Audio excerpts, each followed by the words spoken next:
Nous vivons une époque où il semble que le vacarme assourdissant des choses négatives soit partout. Il y a des guerres, et on parle de nouvelles guerres. Les choses qui ont été prophétisées se produisent les unes après les autres, comme des cloches qui sonnent pour annoncer que quelque chose de grand approche. Tout semble n'être que du bruit, des mots en colère, des idées confuses, la haine qui éclate, et même des familles qui se retournent les unes contre les autres. Les choses négatives sont bruyantes et stridentes.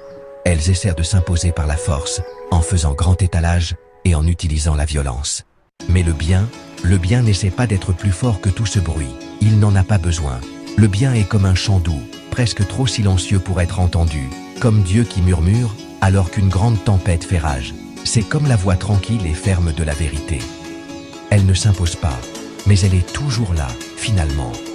Tandis que tout le mal fait tant de bruit et s'épuise, le bien demeure, doux comme une mère, avec la patience des saints et est fidèle comme la croix. En ces temps vraiment mauvais et effrayants, où tout semble indiquer la fin, n'oublions pas que le bien n'a pas disparu. Il parle simplement d'une autre manière, comme une prière silencieuse, ou un amour qui n'est pas toujours visible, ou un sacrifice fait quand personne ne regarde.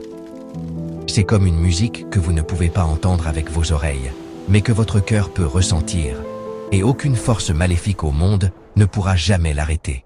Le bien ne fait pas beaucoup de bruit, mais il est invincible. Il est comme la lumière du matin, il peut arriver lentement, mais il vint toujours la nuit. Écoutez-le, suivez-le, demeurez en lui. Le bien n'est pas seulement de bonnes vibrations, ou une force cosmique flottante. Le bien est une personne et il a un nom. Son nom est Jésus, le Christ, le Fils de Dieu, qui s'est fait homme et a vécu ici avec nous. Mais quand la bonté et l'amour de Dieu notre Sauveur pour les hommes ont été manifestés, il nous a sauvés. Tite, chapitre 3, versets 4 et 5.